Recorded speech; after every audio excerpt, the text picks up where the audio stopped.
भोले को कैसे मैं मनाऊं रे, मेरा भोला न माने। भोले को कैसे मैं मनाऊं रे, मेरा भोला न माने।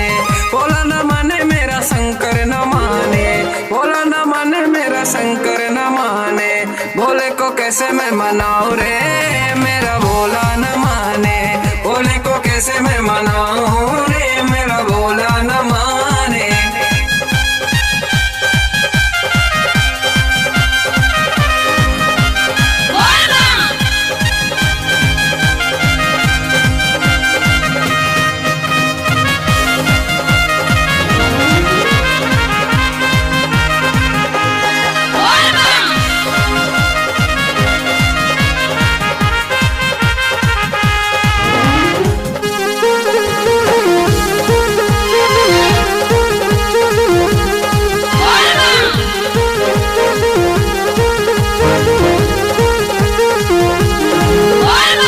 भोले को भाई ना लड्डू न पेड़ा, भोले को भाई ना लड्डू न पेड़ा।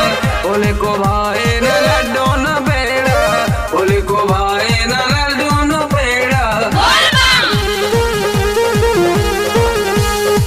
भोले को भाई ना लड्डू न पेड़ा, लड्डू न पेड़ा है लड्डू न पेड़ा।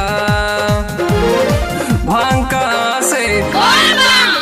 कहाँ से लाऊं मैं, मेरा भोला न माने। भोले को कैसे मैं मनाऊं रे, मेरा भोला न माने।